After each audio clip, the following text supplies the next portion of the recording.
Hello and welcome to your Living A Course in Miracles call. My name is Jared Krebs. I'm here in San Antonio, Texas. Today is November 4th, 2022, and we are very blessed to have special guest Corinne Zupko on tonight. And she is an expert at A Course in Miracles. She has a wonderful story. She's a speaker that has spoken on some big stages for A Course in Miracles. And before I go through any more of her bio, I want to give a big shout out to Christian Stanberry, who arranged this call for us. Because if it wasn't for you, Christian, there would be no call tonight with Corinne Zupko. So I want to pass it to my good friend, Christian Stanberry in Canada, Calgary, Alberta, Canada, to read Corinne's bio. Take it away, sir. All right. Thank you very much, Jared. And thank you, Corinne. So I just got this from your book, From Anxiety to Love. So it says here, Corinne Zupko, EDSMALPC, is the author of the best-selling and award-winning book, From Anxiety to Love. Corinne was diagnosed with her first anxiety disorder at a very young age and struggled with debilitating anxiety for nearly 3 decades. Determined not to let the anxiety run her life, she dove into living the principles of the psychological and spiritual text, A Course in Miracles. With the Course and mindfulness meditation as tools on her journey, she has found inner peace to be unstoppable and now teaches others to discover it in themselves. Corinne has coached, counseled, and educated thousands of individuals at national and state conferences, in the classroom and in workshops, over the phone, and in the therapy chair. She is a keynote speaker, adjunct professor of counselor education, counselor, board certified coach, and teaches weekly mindfulness meditation classes at a major US financial institution. She lives in New Jersey with her husband and their comical pet chickens. Grab her free 3-part video crash course in undoing anxiety with ACIM at FromAnxietyToLove.com/crash course. Welcome, Corinne. Christian, Jared, thank you. Thank you, everyone. Thank you for having me. It's an honor to be here. Thank you. Thank you so much for being here. And we want to hear your story. We want to know like what you were going through prior to living or into A Course in Miracles. I know Christian just read your bio and I'm sure you're going to expand on that, but we kind of want to know like, how did you understand the Course? Everybody has the aha moment. Cause for me, I couldn't understand the Course at first. I looked at that book and I saw how big it was and it looked like a Bible and it looked so complex. And I put it away for 2 more years before I found Gary Renard, so I want to know, like, how did you understand it? Like when you started practicing it, what was it like? What are some of the benefits you have today because of your spiritual journey? And, anything else you want to add? We want to hear your story. Well, thank you. It's an honor to be able to share it. I feel like I can break my journey down into sort of 3 key time points, and I'll touch upon all of them. And the beginning was that my mom was a Course in Miracles student before I had any interest in spirituality.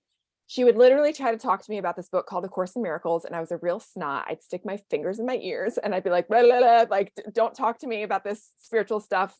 Speak to me in English like you used to. That's literally what I would were say. you a kid or how old were you? I was in my teens at this time, Okay. But when I was a sophomore in college, and I guess I was probably 19 years old. This is back in like 1996, 97. I learned that a student who I didn't even know died very suddenly of an illness. He was at a party one night, dead the next morning. And when I learned about this, even though I didn't know this student, it triggered every fear within me about death and about why are we here. And I had my first panic attack. I woke up at 3 o'clock in the morning that night and managed to climb down the stairs of, the ladder of my bunk bed. We did not have cell phones back then. So I grabbed my campus phone and pulled the wire out into the hallway. And at 3 o'clock in the morning, I called my mom. How she picked up the phone, like how she heard the phone, it was completely mother's intuition because she sleeps with like earplugs, a white noise maker, like all the things that I also sleep. I guess the apple doesn't fall far from the tree. So She talked to me and instilled hope that we were going to find help and help me figure out that I wasn't dying, that I was having a panic attack. And it was at that point that she said, Corinne, I know you've not wanted to talk about this spiritual pathway called the Course in Miracles before. She's like, but I really think it would help you. And it was at that moment that I was like, I will try anything. So when I saw her next, it was probably a few days later when I went home, she gave me my copy of A Course in Miracles, which it's in pieces, but I won't. Let's see it. Let's see it. It's held together with a cloth, book cover, because the covers, they're totally. That's how you know. That's how you know your book is well loved and you're living this. So I got on the course pathway. At that time, we had cassette tapes and I guess probably CDs also, but I had A Course in Miracles, the entire book on audio cassette. So it was this like plastic box container with probably 50 or 60 cassette tapes that had the whole recorded course on it. And I would listen to that over and over and over. And I had another course audio program that was just snippets from A Course in Miracles. It was just quotes. And I would listen to that over and over. And yeah. Look at you, Christian. You have it on CD. Was this in the 90s? Yeah. Mm-hmm. Okay. Mm-hmm. Okay. So this is before Gary Renard's books or anything. This is just like you and straight up the course. That's it. Straight up the course. So that was how, now to be totally honest, when I opened up the book and read nothing real can be threatened, nothing unreal exists, herein lies the peace of God, I literally went, huh? I had no idea what that meant, but something deep in me stirred. Something deep in me said, yes, this is your path. This is going to be the way for you to find yourself, to find your way out of hell and into peace. So I was a dedicated student. I obviously I still am. I was diligent with the lessons with, I stopped counting, I don't know, 7 or 8 passes through the lessons over the years. And more, the course is holographic. You read a little bit here and there, you get it here, you get it there. And then you start to get things over time on a different level as you live this and as you have experiences in your curriculum that show you these principles in action.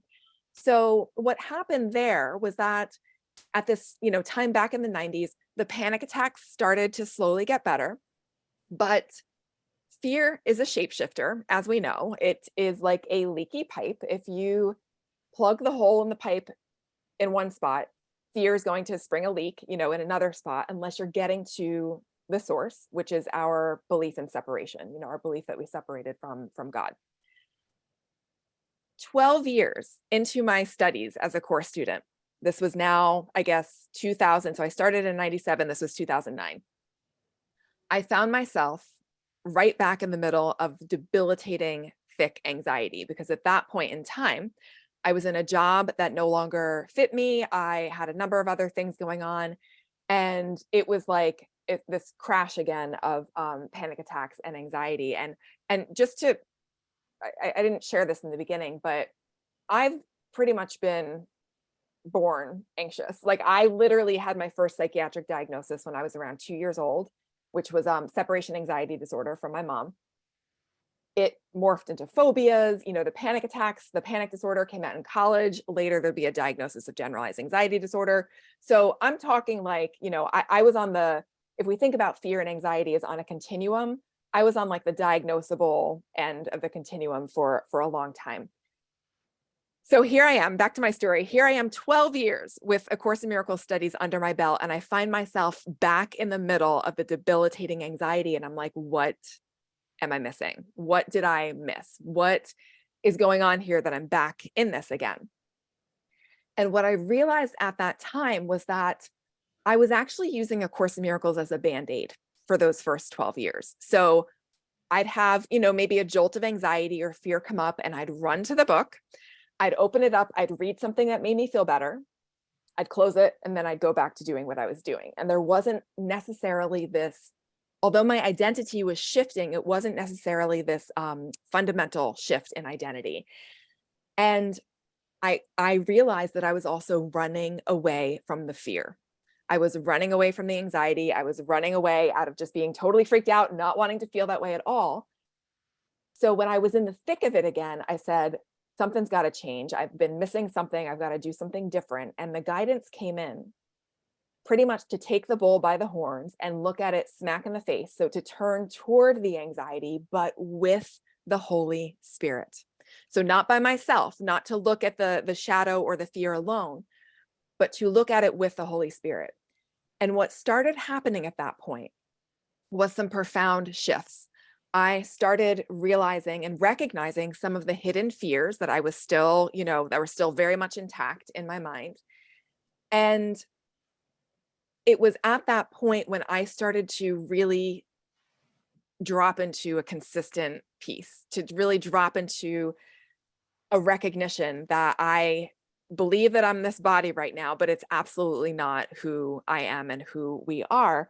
And it was at that time when I started getting downloads to write my book. So that's when like the idea for my book was born, because of the healing that was coming out of this period of pain, in 2009. It took me 7 years to write the book. So it wasn't like it was anything that I cranked out quickly. It was not through interdictation. I always think like, that'd be so nice, but it was a process to get it all down on paper. So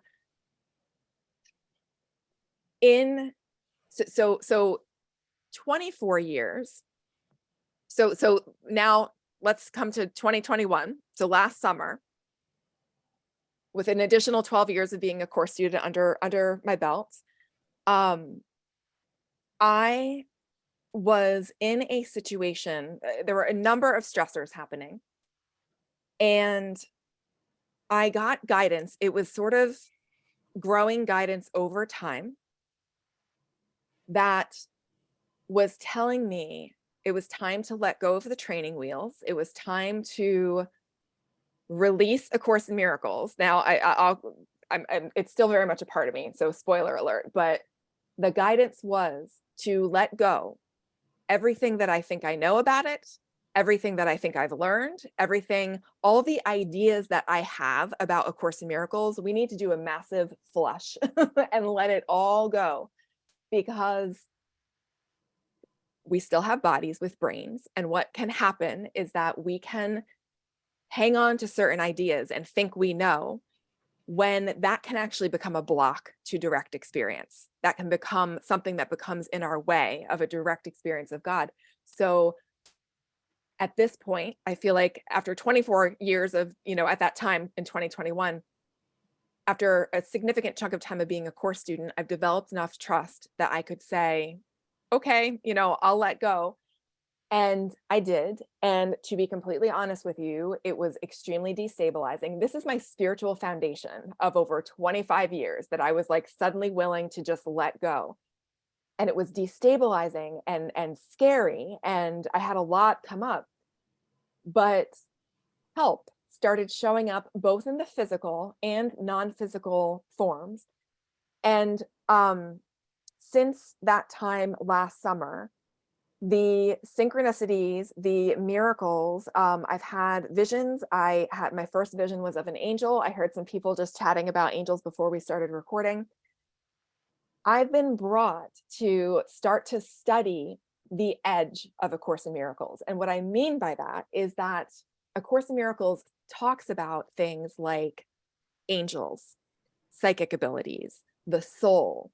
It talks about some of these concepts, but not necessarily in depth. It talks about how we each have abilities that we are unaware of, but it doesn't necessarily tell us exactly like, how do you develop those? Like we can assume maybe it'll just happen, but there's also practices that we can do to open to these, this side of ourselves. So when I say that I was guided to let go of A Course in Miracles, that was part of my curriculum. That was an act of faith that I was asked to do. That's not obviously going to be in everybody's curriculum at all, but it has brought forth, it's funny, somebody left a comment. I'm telling this whole story now of the things that have happened over the past 2 years, the synchronicities, the miracles.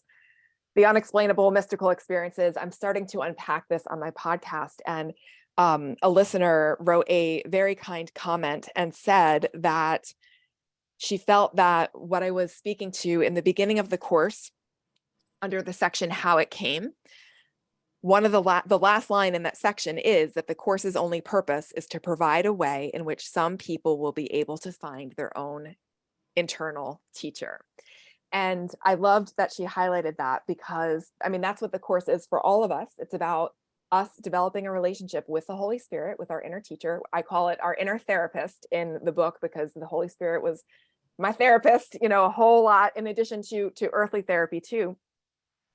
But for me and my specific curriculum, the deeper development apparently that needed to happen for me to start to drop in more to my own intuitive gifts and you know, psychic abilities, which we all have, that required, you know, this act of faith to recognize that the Holy Spirit, although Jesus and the Holy Spirit speak to us through the book, that ability to listen to that voice is in each and every one of us. And A Course in Miracles is what is pointing us to be able to get there, to be able to recognize who it is that we truly are, that we've never left God, and you know, that this world is coming from our sleeping split mind. So this is the first time I've actually told, I think, the whole story all together, because to be honest with you, this most recent period that's been unfolding since summer 2021,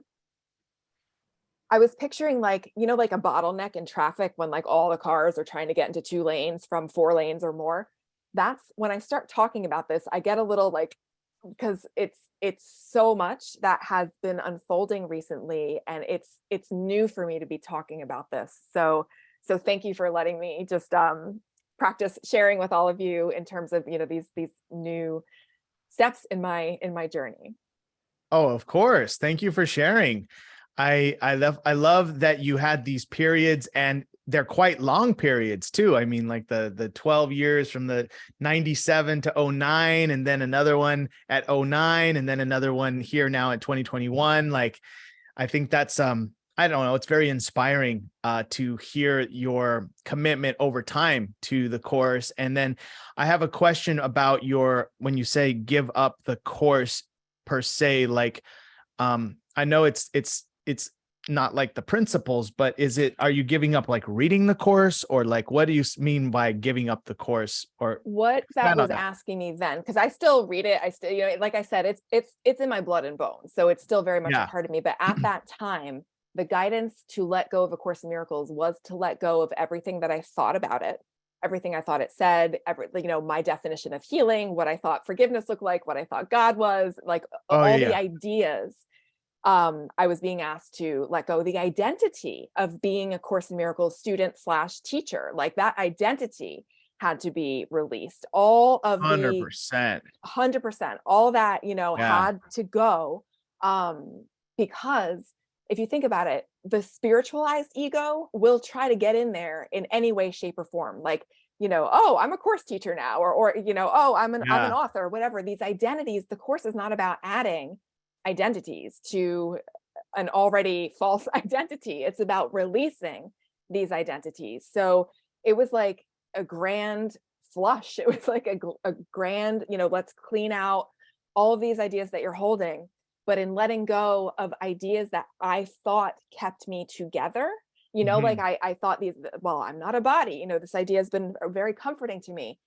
To let go of even ideas of what the course teaches was super scary. But again, for me in my curriculum, that was the leap of faith that I was just being asked to take. So all these ideas are still, you know, the course is still alive for me and shows up in my day-to-day life, and I'm still learning from it, but it's like it's coming in deeper. And I feel like that's how the course is holographic, is that we live it, we breathe it, we work it, we do the best we can based on where we are in our journey, and our lessons will present themselves to support us in going even deeper with it. So that letting go piece was just you know, part of my specific curriculum. So again, not for everybody, but well, what I hear is letting go of the course as an idol. In a sense, right? Like that's what the tendency is once we get so into it is it becomes an idol, just like any other idol. And then we have an identity around it. And then there's a whole, all this, like you said, the spiritual ego or the spiritual specialness. And Ken Wapnick is like, that's the worst one. And like, I've definitely been there many times myself. And it's something that we can laugh at now and keep doing the work. Right. So Absolutely. that's very beautiful. And I do have some questions for you about your like how much did Ken Wapnick's teachings impact you? Did Gary Renard's books help you? Like, that's a lot of people on this call came to understand the course through Gary Renard's Disappearance of the Universe. But I'm curious to those two teachers and any other teachers that helped you also.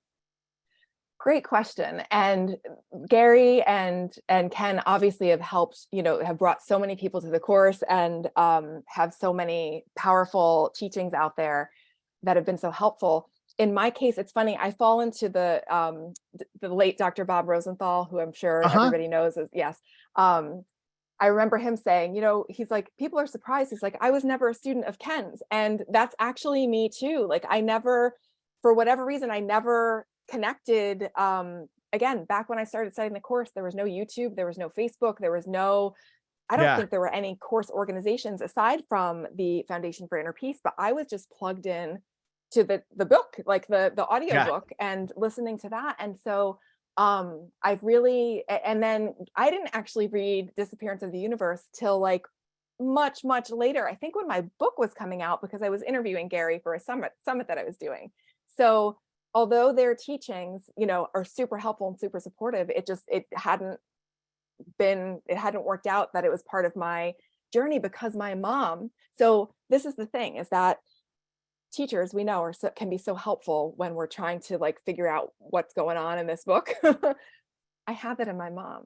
I had that in my stepdad too. My stepdad was a Course in Miracles group facilitator, and my mom and I went to his group one day, and we left there. And I was like, Mom, I want him to be my stepdad. And my mom was like, Corinne, like, what are you doing trying to set me up? And sure enough, it ends up that he ended up being my stepdad. So having two family members who are extremely dedicated students of A Course in Miracles was so supportive for me that I didn't actually need to, search. I didn't really need to look that far, because the questions, when they would come up, I would turn to them. And in later conversations with my mom, what we started doing, and what I always encourage people to do, is that if you do have a question about what part of the course says or a particular sentence, drop in, ask the Holy Spirit, what does this mean? How can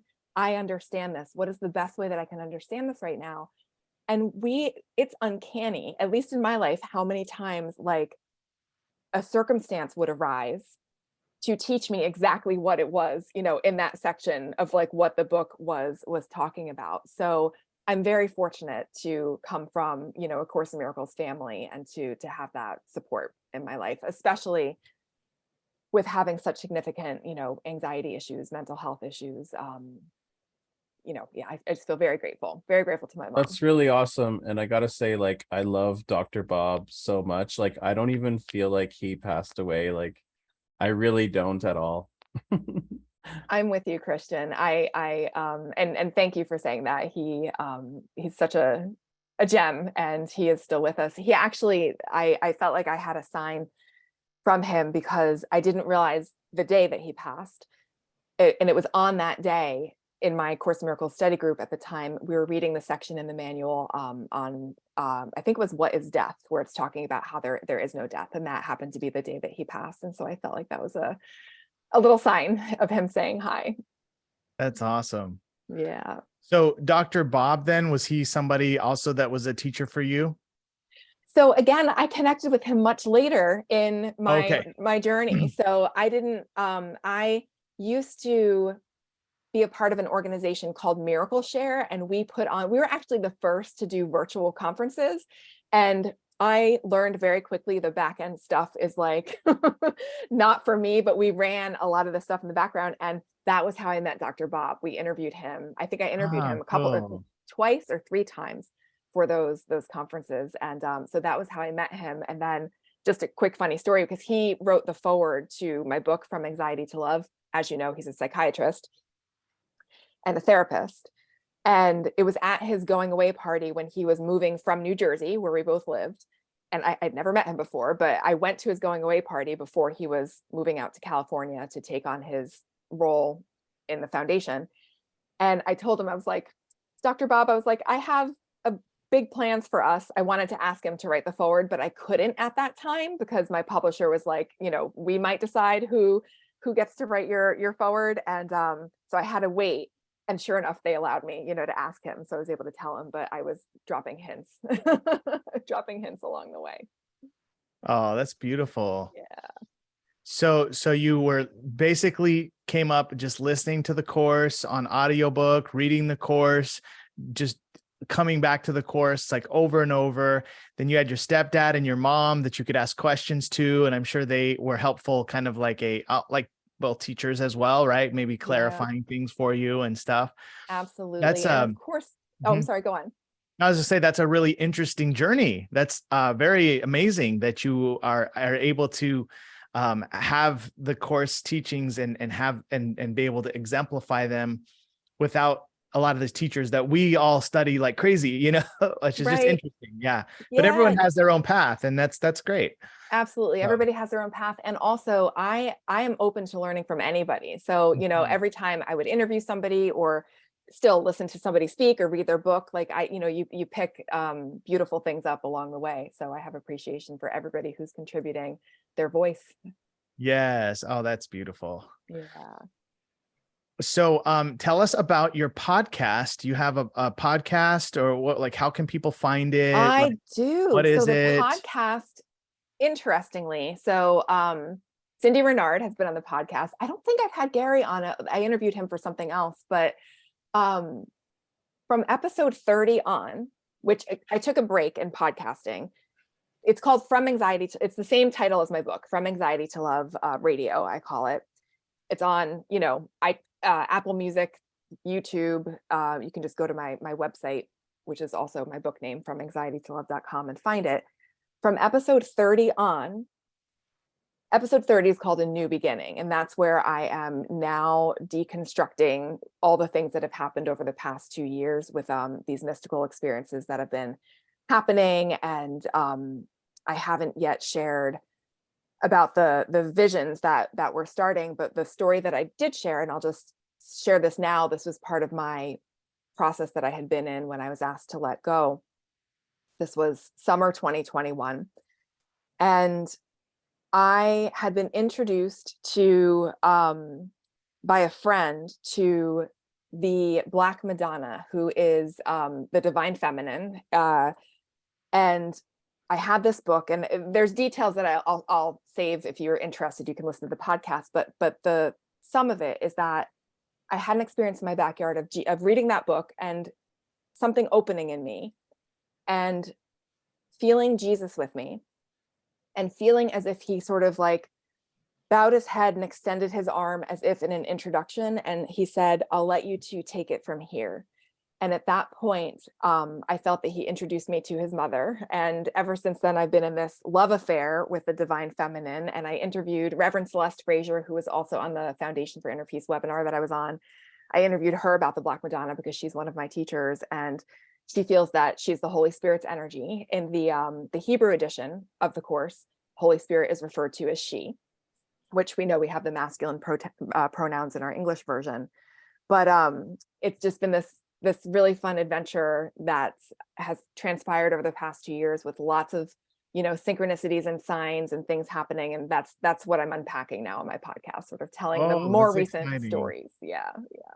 Oh, I love it. Well, thank you for leaving a little suspense for us. And I see Christian put that in the chat as well, the website. So everybody who's live can go onto the chat there, from anxietytolove.com/podcast. And we'll put that also in the description of this YouTube video so our viewers on YouTube can find you. So Yeah, Thank that's you. beautiful. It's exciting that you have a web podcast that you're doing. And what do you do for work? Well, my day job is that I teach counseling classes at the master's program where I actually got my degree from. So I'm an adjunct Hmm. professor of counselor education, and that's my my day job. And although it's part-time, because I do devote a lot of my time to doing things online and Yeah. offering services through my website. Oh, beautiful. Okay, so you can Yeah. also work from home. Yeah, yep, that's part Yeah. of it too, which is well, it was quite a blessing during the pandemic, that's for sure. Oh, yeah. Yeah. Interesting. So you counsel the counselors. Train the counselors. So we're training Oh, training okay. people. Okay. Yep, Train training the people to counselors. become Okay. therapists, Yeah, which that's is beautiful. actually, it's funny because one of the classes that I teach, and it's funny because this is one of the things that Dr. Bob and I would talk about a lot, because he being a psychiatrist, it's a whole different world. Mhm. And one of the classes that I teach is about diagnosis. So learning how to diagnose these various disorders that we have in our, Mhm. it's called the DSM, the Diagnostic and Statistical Manual. And the fact that Spirit has me teaching this class is interesting because, I always present it in an honest way, that we have these labels and we have these, symptoms that we see, but it's always critical to never lose sight of who that person truly is. So I don't bring the course, I can't bring the course into my classes, but I can still remind students that we're not looking at what's false, which is the labels. We're always trying to connect with the truth of who that person is when we are counseling and being with them. So, I try to bring in some of these teachings in ways that aren't obviously going to be too outside of the curriculum of the school. Wow, that's beautiful. I mean, that's the psychotherapy pamphlet right there. Right, And right. we're all doing that in our jobs, looking at the truth of who they are, and seeing them as innocent. And yeah, that's beautiful. I'm glad you're able to bring that in and talk to the counselors about that, because that Mhm, that helps them, I'm sure, too. mhm, Um, mhm. Thank you. Wonderful. Well, I think we should open it up to questions.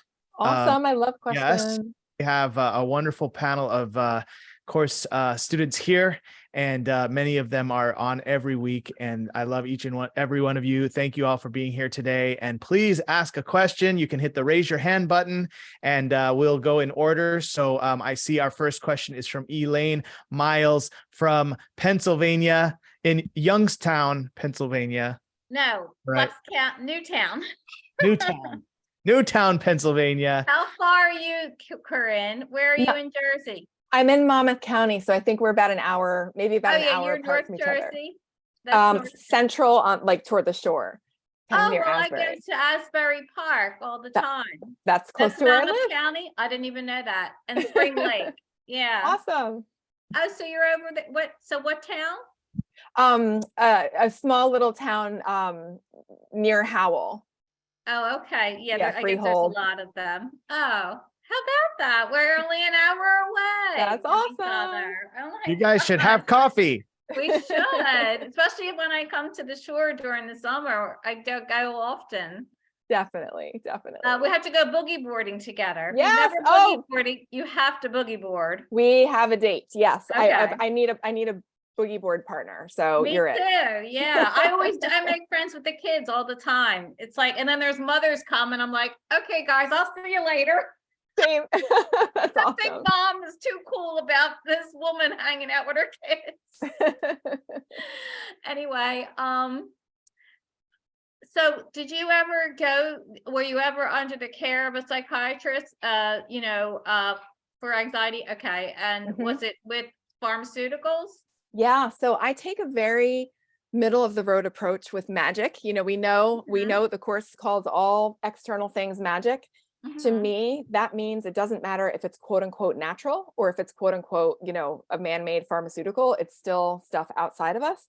And I take a very middle of the road approach, because when we are so caught up in fear, it can be challenging to do, our coursework, even to have focus, to stay, with it, the IC medication as a temporary support so we can continue doing this inner work. And I trusted that, initially in my first panic attack days, I didn't want to go on medicine then, because if I knew that if I started, I'd be too scared to go off.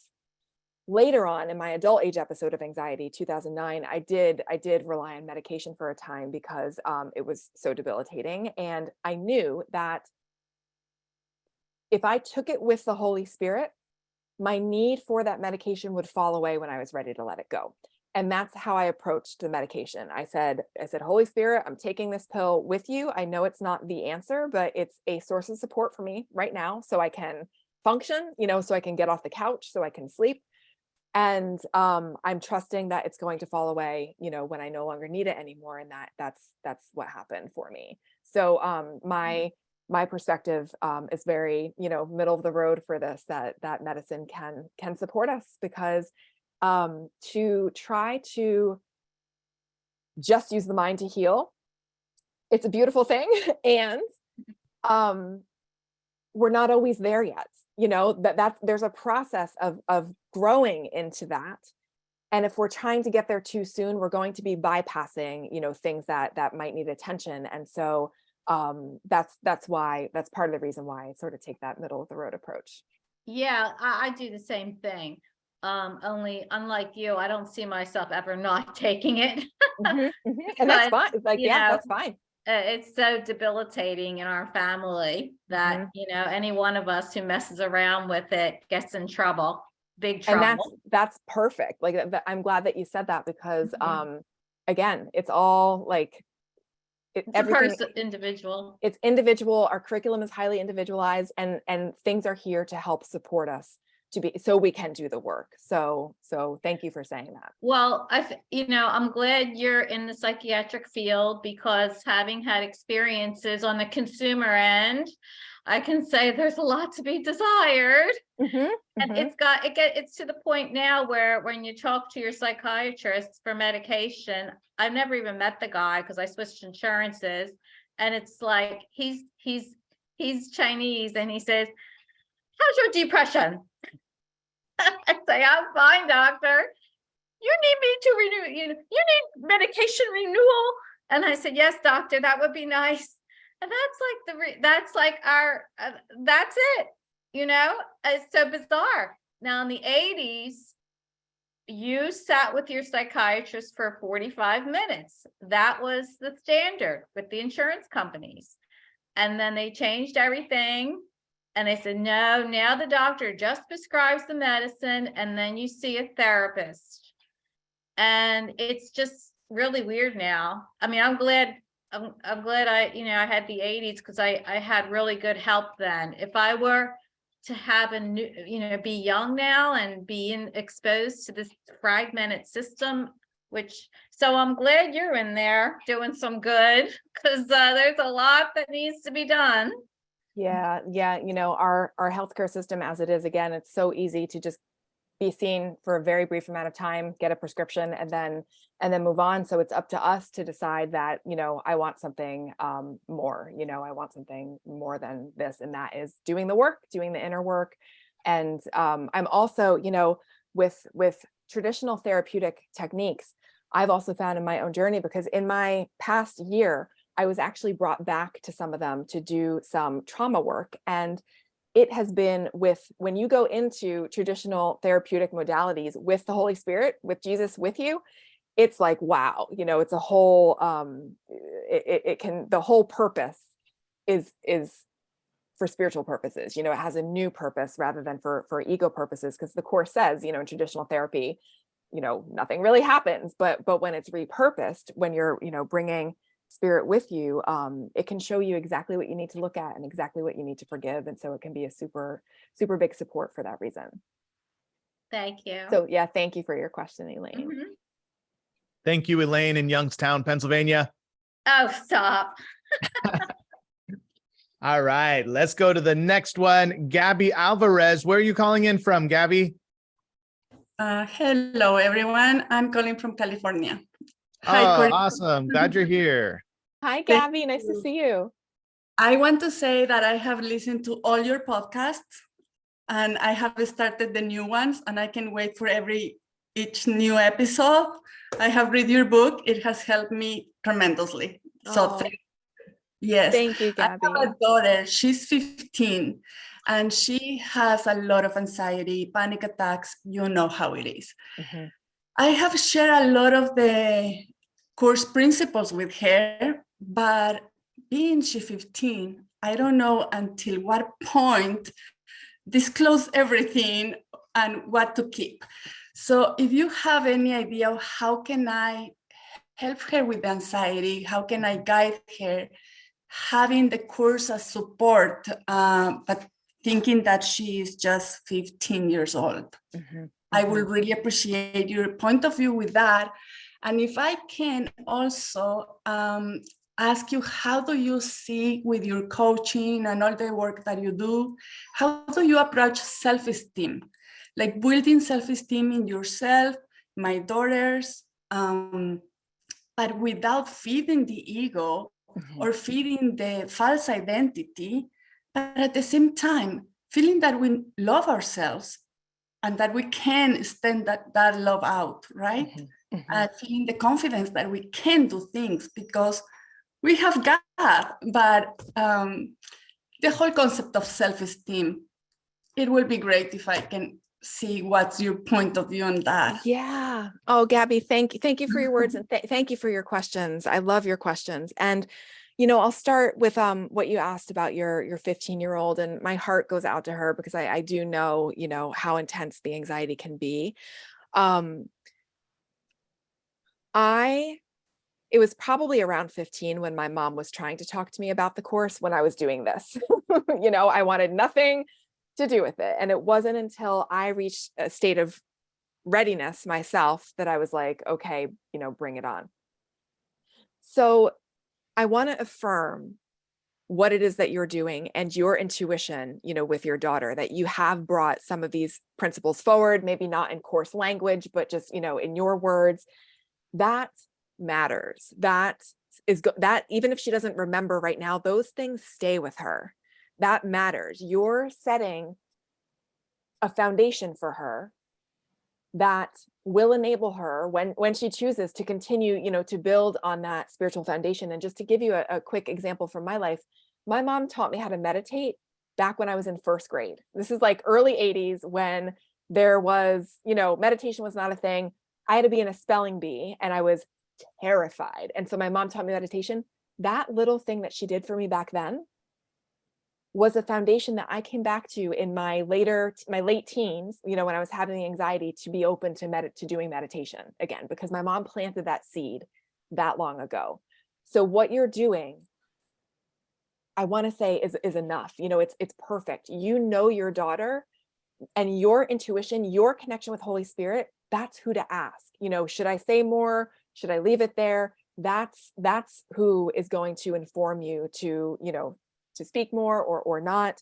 But I just really want to affirm that you're laying a foundation for her, whether you see the outcome of that yet, or not. You're laying that foundation, and just your love of her is everything. To be a person who has anxiety and to have someone who is still willing to hold steady for them and love them unconditionally is everything.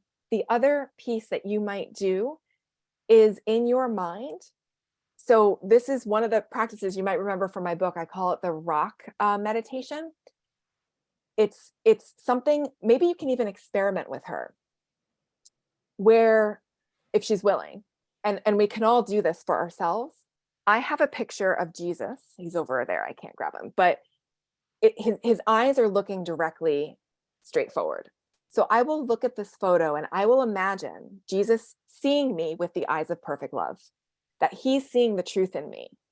And that, even though it's a piece of paper, I'm internalizing that truth that I believe he's seeing in me. So to see the truth in your daughter, it can be without words.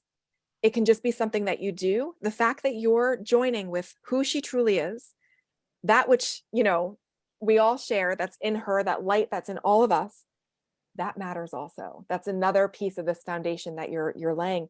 And it can, if you feel inspired, ask the Holy Spirit, should this be a little meditation technique that we do? And you both could look in each other's eyes, even if it's just for a few minutes, and see that truth in one another, be willing to see like the light in one another. That's incredibly stabilizing. That's incredibly, incredibly grounding.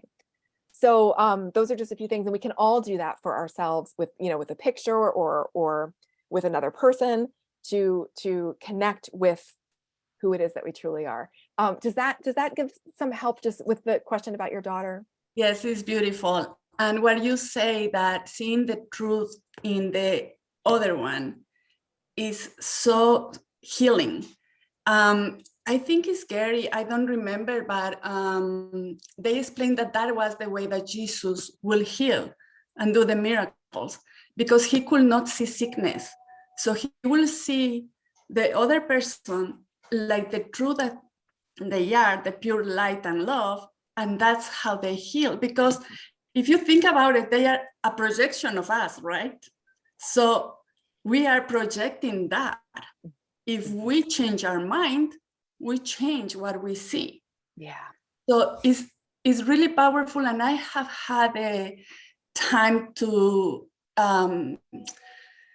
see how it works, because when she's in the middle of a panic attack, you cannot do nothing. Sometimes you cannot even hug them because they cannot feel touch.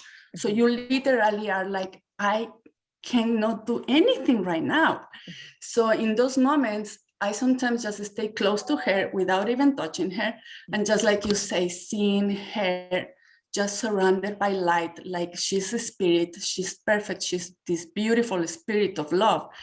And at the end, she calms down. And I think I really kind of radiate a little bit of peace to her. So yeah, that reinforces and gives me more confidence. Yeah, amazing. Thank you.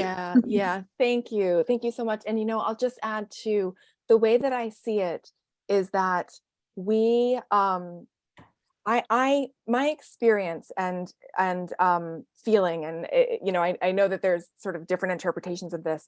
I think of God as like a fractal. It's one. And then if you zero in, there's like these little parts to it, but it's all part of the one, right? And so I often think the Course talks about how we project onto each other. We lay identities on one another, so she's she's the holy child of God herself. And we're what we're projecting on as a personality and, all this other layered stuff, but who she is, connecting with who she truly is one of the things that my stepdad said to me, and you might remember this from the book. I was at my mom's house and I was laying on the couch. I had the mascara stained down my cheeks, and my stepdad just looked at me and he said, he looked straight through Corinne to the truth of me, of us. And he said, the light in you is too bright to fail. And he said it with confidence and conviction. And that can be words, that you can also say to your daughter or just hold in your heart as you're looking to her. The light in each of us is too bright to fail. So just thank you for that question. And I also want to ask or answer your question about self-esteem. So you're absolutely, I love your question, because what you're picking up on is a nuance. Like, if we have these small ego selves, do we really want to try to improve those? Like what are we inflating? Are we inflating the ego? Like, what are we doing? My take on it has always been this, that if we're judging ourselves in any way, shape, or form, or even seeing the ego as like this thing that's, the Course is not saying anything good about the ego, but if we can view ourselves with love, which is what I'm hearing in words of self-esteem, if we can see ourselves with love, we're not feeding the ego. If we're beating ourselves up and being like, oh, I'm no good, like, I'm bad, I suck at this, that's only feeding the ego. So self-esteem, even though it's not a goal to inflate the ego, it's still all about seeing it with love, because when we're coming from a loving space, we're not blowing, it's deflating the ego. You know, it's deflating the ego when we come from love. So that self-esteem of loving myself, even though I'm recognizing that this self is a dream self, you know, it's not who I truly am, I can still come from a place of love toward it, which will deflate the ego rather than be like, oh, this, you know, this thing is, I'm no good, or I'm not good at this. That just fuels the ego. So my take on it is that keeping in mind, again, it's not about, we don't want to inflate the ego. It's not about fixing Corinne and making Corinne better. It's about learning I am not Corinne. And it's in that I can find the self-esteem to hold everything. So, you know, to hold even my illusory self. So I hope that is clear. Does that make sense? Yes, thank you. Wonderful. Thank you. Thank you so much, Gabby. Beautiful questions, Gabby. Thank you for being here. All right. Any other questions? Can you believe an hour has gone by? That went by so fast. Time flies when it doesn't exist. Right. Anyone else have a question? This is your opportunity. You can just raise your hand like this, or you can hit the raise your hand button. And we'll give everybody a little bit of time. But I do have a question for you. What is some of your more recent forgiveness lessons? Ooh, my more recent forgiveness lessons.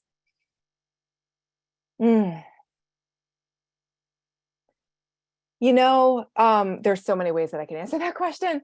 So some relationships have presented challenges that have brought me to my knees, that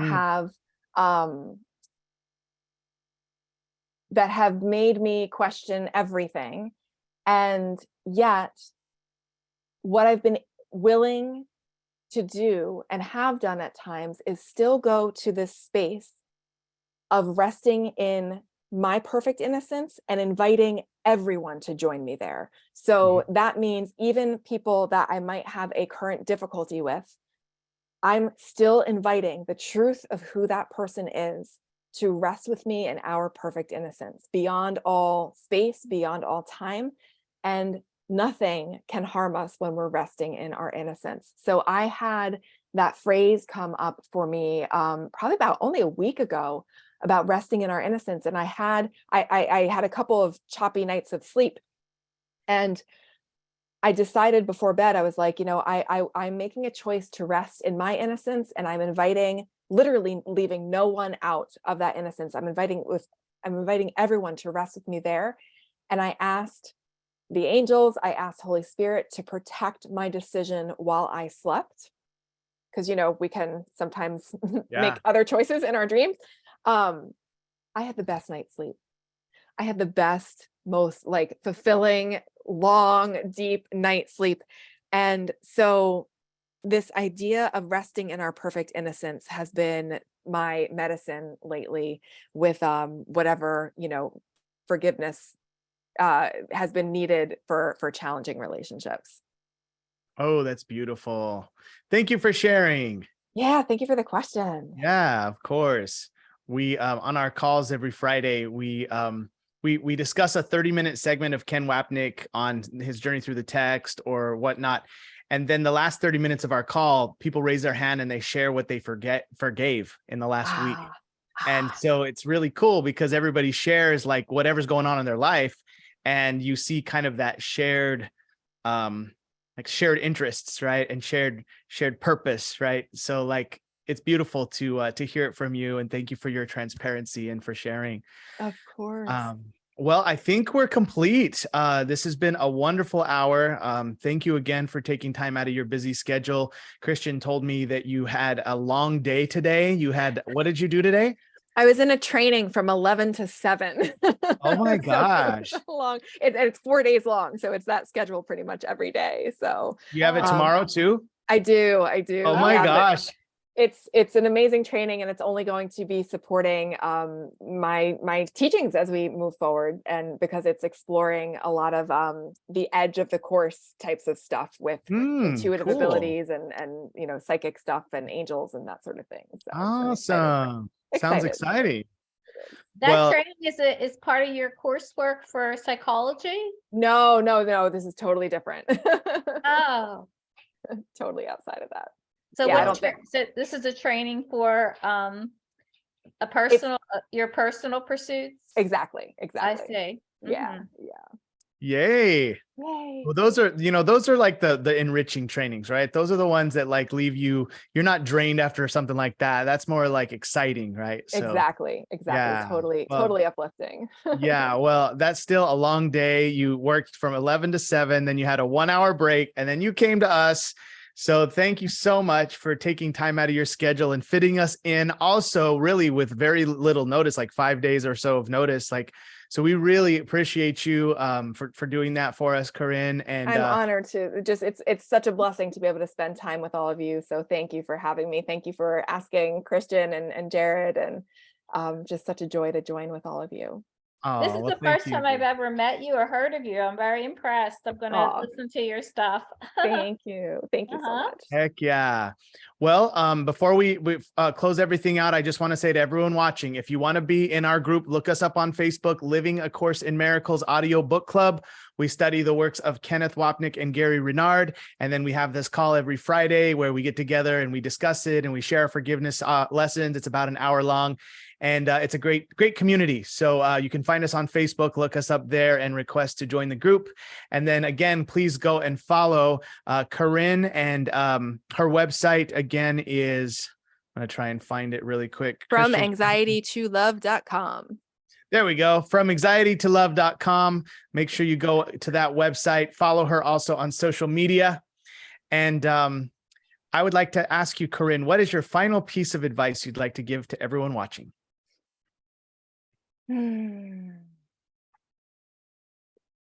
To remember the course quote, if you knew who walks beside you on the way that you have chosen, fear would be impossible. We do not walk alone. We do not walk alone. In any given moment, we have that power to ask for help, that simplest of all prayers, help. We have that power to turn within, to turn to the Holy Spirit, and we do not walk alone. Beautiful. Beautifully said. Mic drop. Mic drop. All right. Well, thank you again, Corinne. We appreciate you. We love you. And Love everybody you. unmute the lines and everyone say thank you, Corinne, and have an awesome night. Thank you, Corinne. That was amazing. Thank you, Thank Corinne. you, Terry. Awesome night. Thank you. Lisa, love you all. Bye, Have an Corinne. awesome night and get some rest. Thank you. Good night. Good Bye, night, everyone. everyone. Bye-bye. Bye. Thanks.